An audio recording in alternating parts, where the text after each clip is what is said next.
There he is. There he is. Oh, dude, you got a lot to live up to right now. We finally got an A grade out of Joe Shad. I mean, is that rare? Joe Shad probably doesn't give his own kids an A. Okay? I mean, Joe Shad is a tough grader here. Yeah, I mean, I'm not familiar with the process here, but I'm guessing it went to Tua, and it's well deserved. It's right. Well deserved. There's no, right. I have a ton to say here about that Tua performance because there's no nitpick here. I realized it in real time as I was tweeting it out. I said that this is right up there with the Baltimore game in terms of like the best performances he's turned in, not just this season, but of his career. I think I would give this one the nod because he threw 2 picks in the Baltimore game. At least one of them was his fault. He threw 2 picks in the Baltimore game. No bad decisions. No, oh man, he got away with one. No, oh wow, they dropped it there. Like, and I really don't care that it's the Lions defense, man. I really don't care. Because part of an offense is, part of a litmus test and part of how you should judge an offense is their ability to take advantage of advantageous matchups. This on paper was an advantageous matchup. The Dolphins did what, you would expect and hope them to do. But you get credit for doing it. How many times do we see teams blow matchups, not take advantage of mismatches and fall short of expectations? Like, you don't not get credit for doing what you were expected to do. They deserve credit for this, and the offense does, especially considering the defense could not stop a 2-year-old from climbing out of the crib today. Like, you sound a little muzzled. And I don't know if you can get closer or something with the mic or something. I'm sorry, but it's fading a little bit at times. Like, you sound good at times, and then it fades away. Like, it depends on when you stop and then you start again.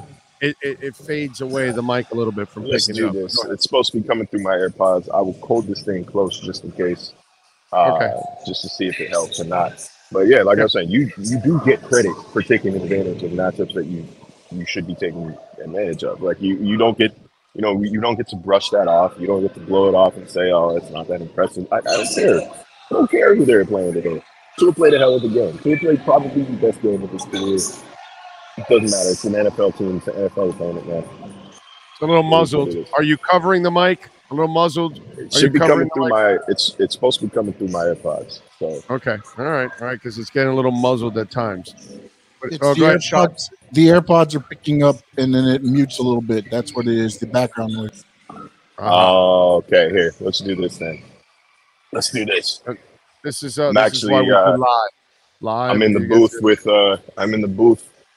for people who care about this type of thing, where Chris Greer watched the game today. Did he leave any notes? Did he leave any notes around? No? He did not. All right, how was that as far as sound goes? Damn it, bro. Maybe he can tell us who he's trading for or something. Jesus. Give us something, Chris. Let's go. All right, so by the way, I was telling the youngins like yourself and fans that today was a Marino Day. Did you know that? How? This is exactly the same thing as watching Marino back in the day. Crappy defense, no running game. You fall behind. He's got to bring you back. All that kind of stuff. By the way, the Ravens game, Marino would sometimes throw some interceptions too. Okay, Marino wasn't perfect. Go look at the stats. He sometimes put himself in a hole at times, and then he would dig himself out of the hole because that's sometimes what great quarterbacks do. They gunsling, they get in trouble, and then they got to bail themselves out. That's what gunslingers do sometimes. The ballsy ones can get themselves out of it. But I just want to – I'm not telling you he's Marino at all. I'm not saying that. I'm just saying that it reminded me a lot of the Marino days when I'm watching a team that can't run the ball, because think about it. Think about how much more deadly Tua would be if he actually had some play action. Well, I mean, they run a lot of play action, and it still works for him just fine. He's good at. I don't know if it's the left-handedness that throws defenders off about where their keys are in the backfield, but he is very good at running the play action. That's never been a question. But in terms of the Marino, but actually having a threat, a threat to either hand it or fake it to believe it or not, that would be amazing if he had something like that. Think about it. Yeah, and I said it, I think I tweeted it earlier today, that getting that run game and Raheem Mostert going, that was like the catalyst between Dolphins taking advantage of a good matchup and the Dolphins becoming completely and totally unguardable. Like that was if the Lions are the second worst run defense in the NFL.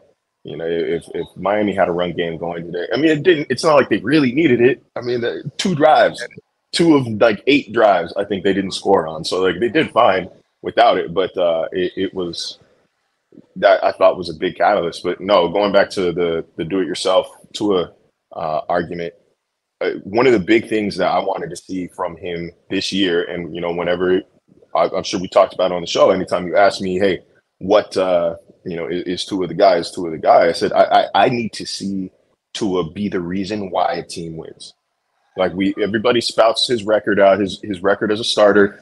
Wins are not a QB stat, so I really don't pay attention to that. Like he helped them win. You know, he didn't lose games for them, but I wanted to see games where Tua was. Dolphins fan long enough. You haven't been a Dolphins fan long enough to realize that should be a stat. I've never been a Dolphins fan. First of all, let's make that I'm not a Dolphins fan, but like either way, I wanted to see him win games for the team. I wanted to see Mike McDaniel point to him and say, "We need you to do this for us." And he's now done that twice this season. In what is it? What are we calling it? 4 complete games? 5 complete games? Yeah. He's done that twice now. So yeah, my belief in Tua is I don't think it's ever been higher than it is right now. There is a certain sense of calm whenever he is at quarterback, a sense of confidence that, you know, that this guy gives them the best chance to succeed. Yeah.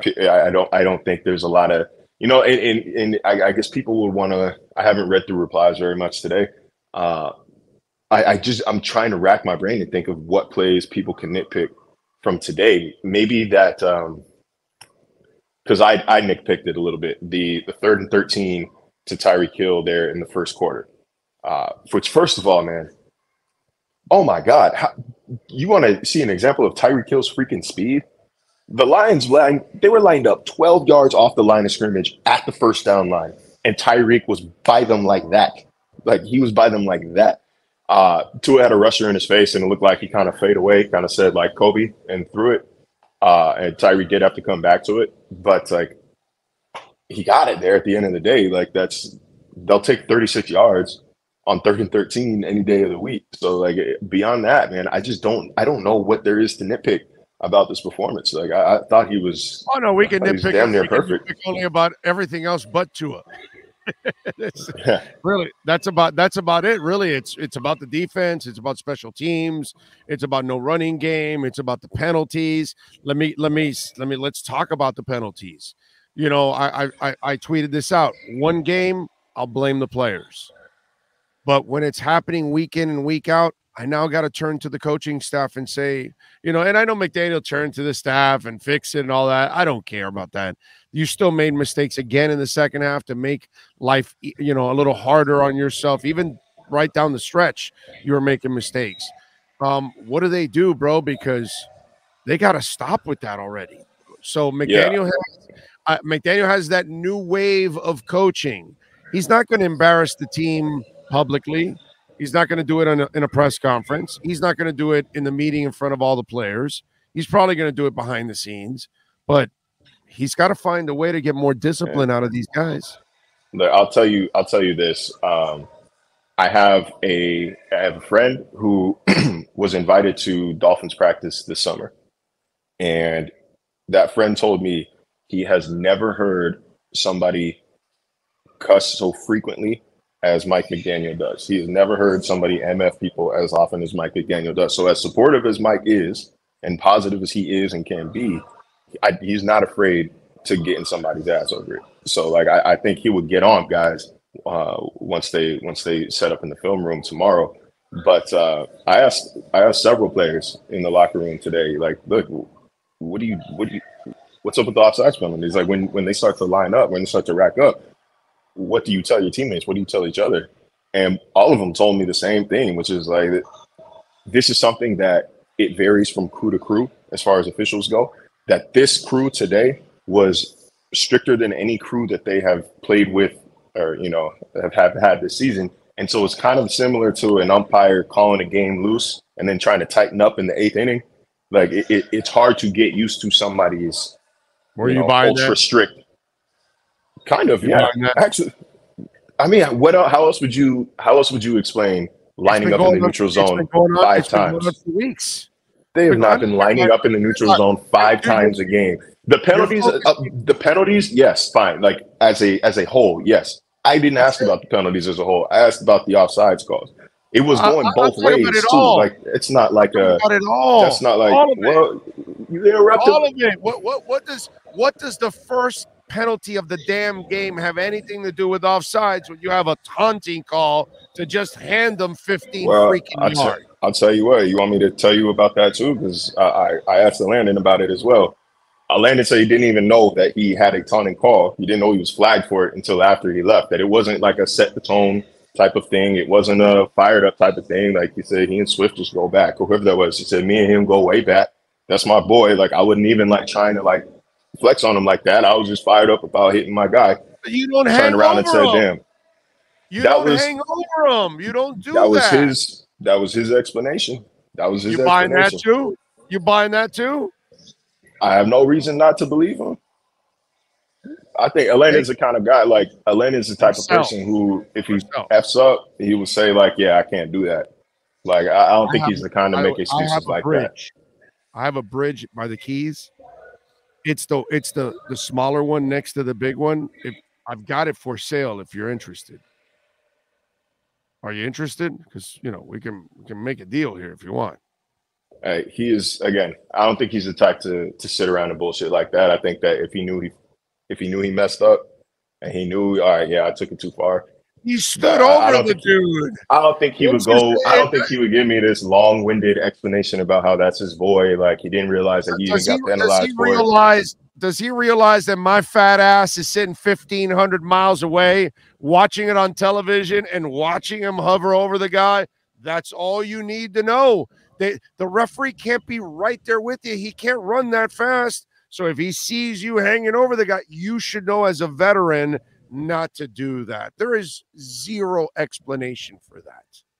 That was irresponsible. Yeah, don't get me wrong. I'm not condoning what he says. I'm telling you the explanation that he gave me. So like, who gives a shit if I believe it or not? I'm just saying that is what he told me, similar to the offsides call. It doesn't matter if I believe it or not. This is what I was told in the locker room. So yeah, that was I see people asking, who are you a fan of? Who are you a fan of? I grew up a Raiders fan, actually. I grew up an Oakland Raiders fan, with the Charlie Garner, the Charlie Garner, Rich Gannon, Tim Brown, Jerry Rice, Bill Romanowski, like those guys.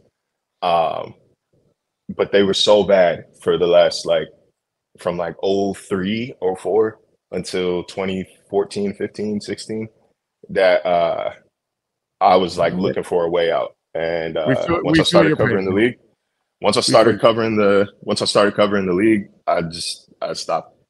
My life is the Dolphins, man. Like fan or not, like my life revolves around what this team does and is doing.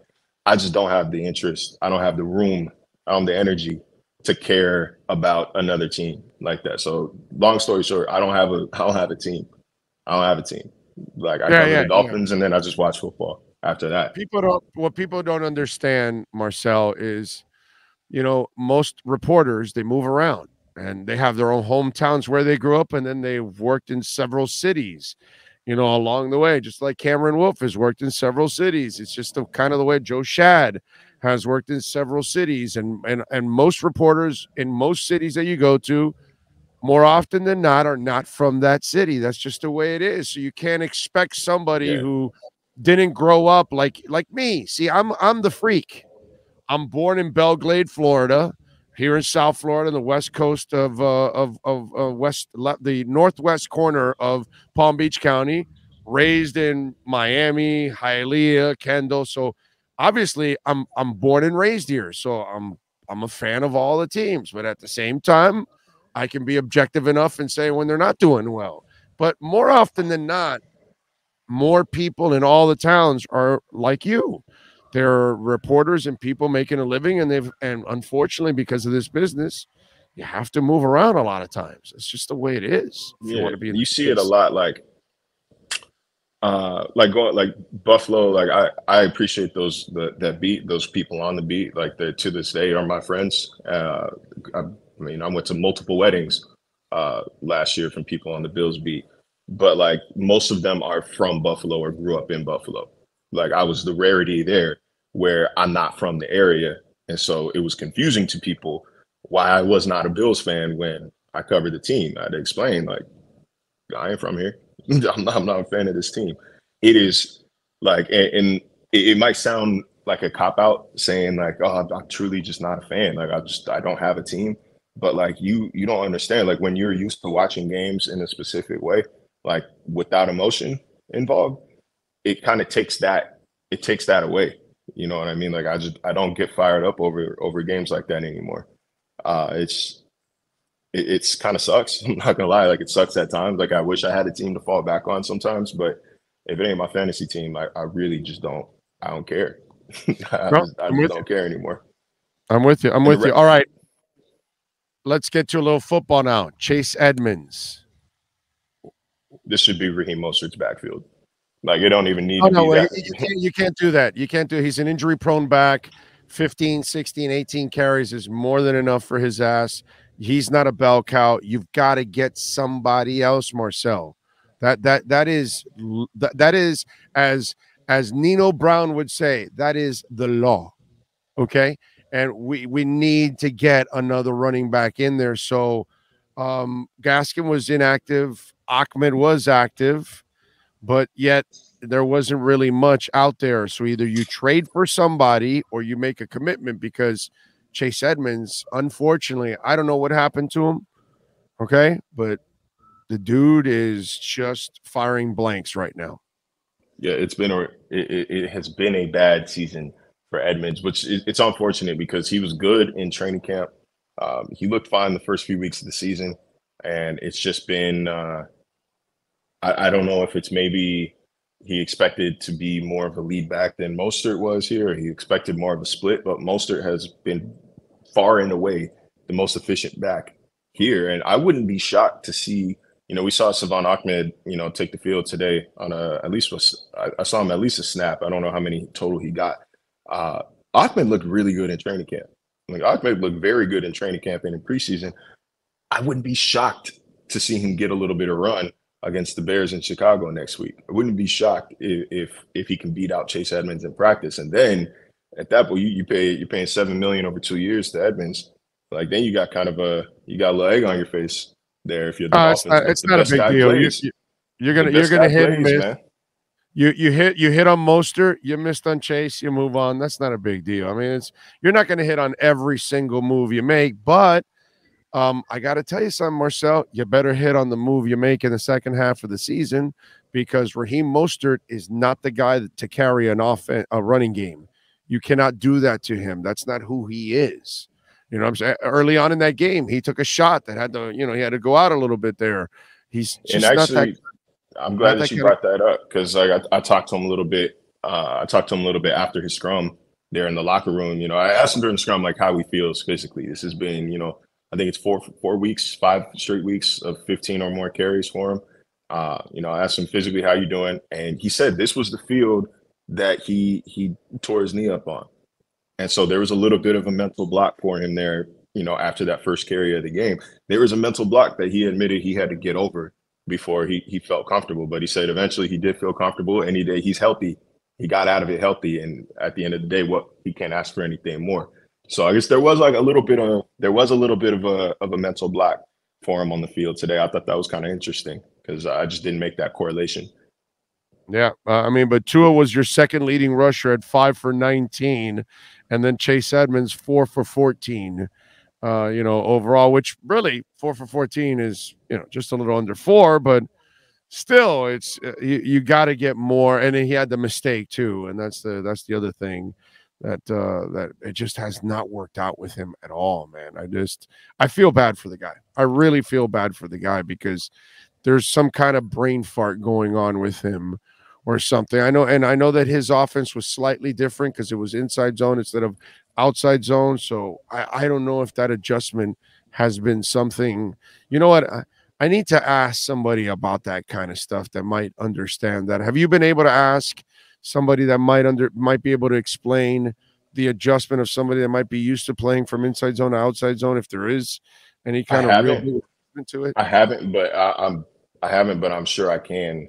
You know what I mean? I can find minds that are smarter than me and see what they have to say. I am curious though, because Jeff Wilson is reportedly available in from San Francisco. So I'm curious if McDaniel pushes for them to make a move in that regard. I don't know what the price there would be. Kareem Hunt is reportedly available. Cam Akers is reportedly available. It just depends on what kind of capital Miami is willing to invest into a running back like that. There's some good ones in this coming draft as well. Obviously, Bijan Robinson looks like RB1, kid out of Texas. He might have to go in the first round. Like, you might have to spend a first round pick on him. I don't know if that's something that they're going to be willing to do. I watched the kid last night at the Michigan game, Blake Corum, who, if you could get him on day 2, I think that would be a slam dunk. Jahmyr Gibbs as well out of Alabama, looking like one of the most explosive players in this draft. So, like, there are players you can spend draft capital on yourself next year. It depends on whether, they want to use that draft capital themselves or if they want to parlay it into an established NFL player. Marcel, one more thing before I let you go. Anything on Byron Jones? Because that has been a real huge setback for this team, dude. I think it's safe to say he will not play in week 9. This is not, from my understanding, a situation where he's going to be activated and play that week. I think that once that window is open, that you're still looking at another week or 2 before he gets on the field. But it's tough, man. It's tough because, again, the secondary at full health is the strength of this defense. It's the backbone of this defense. It allows Josh Boyer to call aggressive games. It allows them to blitz with their head, like their head is on fire, because they know we got ball hawks, we got dudes in the secondary. If they try to, quarterback tries to force something before he's comfortable. But there's a reason they're playing off. They're playing pretty far off the line of scrimmage this year. You're not seeing as much press, bump and run. Quarterbacks and opposing offenses are kind of hip to the Dolphins scheme at this point. They're getting the ball out fast. They're allowing a high completion percentage. I think it was 4th highest in the NFL entering this game. But the average yards per catch, the yards per target are very low. And it's because they're just saying, all right, if you're going to blitz, then we're going to dink, dink, dink, dink, dink our way down the field. And, that's been hard for Miami to stop this year without Jones, without Brandon Jones, without Nick Needham. That's 3 of your 5 guys in your core not playing. So it's tough. That was my big question, in my game day takeaways today was, what can this defense do? What's their ceiling with their current injury situation? Because you're at a point now where, like, you got to stop saying, well, we're going to get somebody back. We're going to get this guy back. No, Needham's done for the year. Brandon Jones is done for the year. Byron Jones, nobody knows when he's coming back, man. And if the Dolphins know, they ain't telling us. So it's at a point where you got to stop looking at who's gone and start looking at who's here and what you can accomplish with the guys that are already in place. Marcel, have a safe flight, my brother. Thank you, as always. Great insight. We will catch up with you later on in the week as they get ready for week 9 and they get to maybe go 6-3 and calm everybody down. Follow him on Twitter at Marcel_LJ. For those of you listening on the podcast out there, Marcel, as always, thank you, my friend. Appreciate you immensely. Yes, sir. You got it. Don't forget myedgedrink.com. Zero aftertaste. Delicious, smooth, and zero aftertaste. Great sponsors of our program. They sponsor our Canes pregame show, Marcel's updates. Come on, man. Get on board. Go to myedgedrink.com. Use our code Big O. Get 10% off. The best energy drink on the planet. I promise you, when you taste it, you're going to go, holy shit, this is awesome. This tastes great. And with vodka, it is so good.